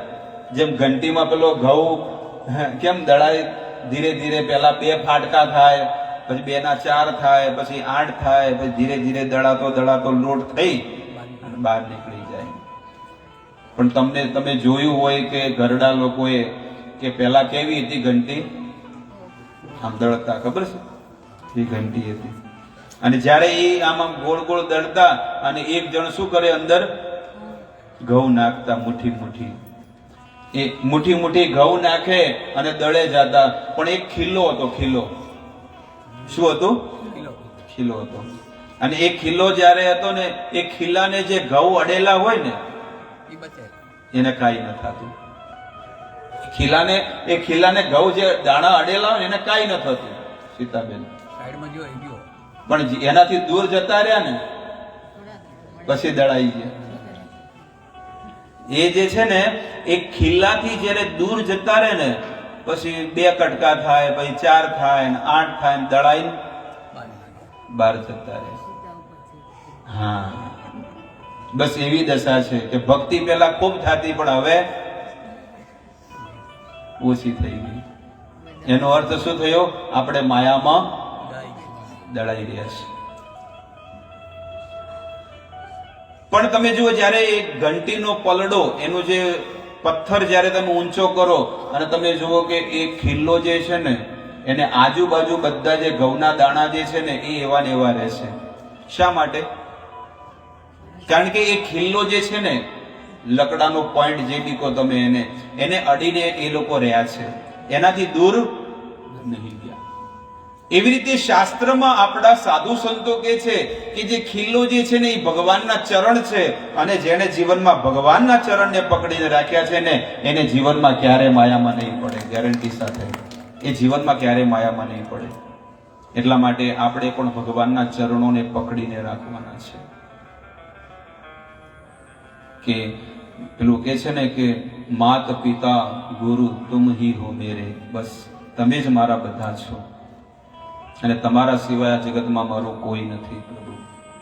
આવી જેવી જેની ભાવના હશે ને એ જીવનમાં ક્યારે માયામાં નહીં દળાય, જીવનમાં ક્યારે નહીં પીસાય. તો ભગીરથ રાજાની મેં તમને આખી મેં કથા આજે કરી, અને ભગીરથ રાજાએ એ માં ગંગાને આ પૃથ્વી પર પ્રગટ કરી, અને પ્રગટ કરી વચમાં મેં તમને બહુ બધા ઉપદેશો આપ્યા, કેવી રીતે જીવન જીવવું, ધન શું છે. ધનની અંદર જે છે ને તમારે જાણવું હોય ને તો મારી પાસે છે ને સુંદર વેદોની કથા છે કે ધનની અંદર જે છે ને 15 દોષ બતાવેલા છે, અને કાળ છે, કાળ. ધન જે છે ને, ધન એની જેની પાસે ધન મળ્યું છે પણ એ ધનની અંદર છે ને 15 દોષ બતાવેલા છે, દુર્ગુણો. પણ જ્યારે એ ધન જો ભગવાનની સેવામાં નહીં લાગે ને તો એ 15 દોષ છે ને એ વ્યક્તિનો જીવનમાં રાહાતાળ મચાવી દે છે. કેટલાય લોકોના જીવનમાં મેં મારી નરી આંખે જોયા છે 43 વર્ષમાં. અનીતિનું ધન કુમાર્ગે વપરાય, દારૂમાં વપરાય, માંસ મચ્છીમાં વપરાય, એટલે ગયો માણસ, સમજી લો. આ 4 પાપ મેં કીધા ને, તમારે જોવું જોઈ લેજો. જે પહેલા કરોડોપતિ અરબોપતિ હતા, આજે ભીખ માંગે, અમુકનું નામો નિશાન મટી ગયું છે. એનું કારણ શું છે? કારણ કે માંસાહાર અને નશા અને જુગાર અને પરસ્ત્રી ગમન, આ 4 પાપ સૌથી મોટામાં મોટા પાપ છે. આપણા બાળકોને ભલે આપણે ભણાવી ગણાવીને સંસ્કાર આપ્યા હોય, પણ આ શિક્ષા આપણે આપવી જોઈએ આપણા સંતાનોને કે બેટા જીવનમાં ક્યારે ખોટા માર્ગે ન લાગવું જોઈએ, હંમેશા સત્કર્મ કરવું જોઈએ. આવી રીતે ભગીરથ રાજાએ માં ગંગાને પ્રગટ કર્યા. જે માં ગંગા વિરજા નદી રૂપમાં હતા એ બ્રહ્મલોકમાં આવી અને ત્યાંથી પછી સ્વર્ગમાં આવી, એટલે સ્વર્ગમાં નામ પડ્યું મંદાકિની, અને જ્યારે પૃથ્વી પર આવી એટલે એનું નામ પડ્યું ગંગા, માં ગંગા. અને હિમાલયમાંથી ગંગામાં પ્રગટ થયા અને એના 7 વિભાગ પડ્યા, કારણ કે 7 ઋષિ મુનિઓ હતા. ગૌતમ, વશિષ્ઠ, અંગિરા, વિશ્વામિત્ર, આ બધા ઋષિ મુનિઓ અલગ અલગ ઘાટ ઉપર તપ કરતા હતા, એટલે ગંગાજીના 7 વિભાગ પડ્યા. એનું નામ પડ્યું સપ્ત ઋષિ ઘાટ. કચ્છી આશ્રમ જે છે ને હરિદ્વારમાં, ત્યાં આગળ સપ્ત ઋષિ ઘાટ છે, એની સામે જ. તો હિમાલયમાંથી તો એક જ વહેણ નીકળે છે, પણ એના ઋષિકેશ આવે ને એટલે એના 7 વિભાગો પડે છે. તો માં ગંગા એ હરિદ્વારમાં પ્રગટ થયા, અને ત્યાંથી પ્રગટ થઈને ધીરે ધીરે ગંગાસાગરમાં પહોંચ્યા. અને જ્યાં ગંગાસાગરમાં જ્યારે પહોંચ્યા એટલે એમના જે દાદાઓ 60,000 જે રાખ હતા ને, એ જ્યારે એમની અસ્થિને અંદર વિસર્જન કર્યું, મંત્ર ઉચ્ચારણ કરી, એટલે તરત જ છે ને વૈકુંઠમાંથી વિમાન આવ્યું અને બધા 60,000 દીકરાઓ છે ને ભગવત ધામ પહોંચી ગયા, ભગવાનના ધામમાં. એટલે આપણું શાસ્ત્ર કહે છે કે આજે પણ કળિયુગની અંદર કોઈ પણ ઘરની અંદર જ્યારે આવું દુઃખદ નિધન થતું હોય તો એને શું કરવું જોઈએ? 12 દિવસની અંદર એના ફૂલ, એની અસ્થિને જો એ ગંગા નદીમાં પધરાવી નાખે ને તો ગેરંટી આપે છે શાસ્ત્ર કે એને મોક્ષની ગતિ મળે છે. આ સત્ય ઘટના ગરુડ પુરાણની હું તમને કહી દઉં. 12 દિવસની અંદર જો એની અસ્થિને એ ગંગા નદીમાં વિસર્જન કરી દે યોગ્ય બ્રાહ્મણ દ્વારા. હું પણ બહુ બિઝી હતું, મારું કામ એ સમયે 2016 ની વાત કરું કે મારે ઘરમાં પણ આ તકલીફ હતી કે જ્યારે મારા પિતાશ્રીનું મૃત્યુ થયું તો હું બીજા જ દિવસે પહોંચી ગયો હતો. અને બધી વિધિ મને આવડે જ છે, કારણ કે એ બધી વિધિ પતાવી અને એની એ ટ્રેનમાં હું બેસી ગયો હતો. 3 કલાકની વિધિ હતી, એ પતાવીને તરત જ એ જ ટ્રેનમાં હું બેસી ગયો. ચોથા દિવસે તો અહીંયા. એટલે વેદ જે છે ને એ આપણી માતા છે. વેદ શું છે? સનાતન આપણા વેદ છે ને એ આપણી માતા છે, અને એ માતા આપણને શીખવાડે છે કે તમારા પરમ પિતા કોણ છે. કોઈ પણ દીકરાને જાણવું હોય કે મારા પિતા કોણ છે તો એને કોની પાસે જવું પડે? માતાની પાસે જવું પડે. અને માનો સાડીનો છેડો ખેંચી અને કહે કે માં મારા પિતાજી કોણ છે, ત્યારે માં એ કહે છે કે તારા પિતા આ છે. એવી રીતે શાસ્ત્ર આપણી માતા છે અને ભગવાન શ્રી કૃષ્ણ આપણા પરમ પિતા છે, કૃપાળુ પરમેશ્વર.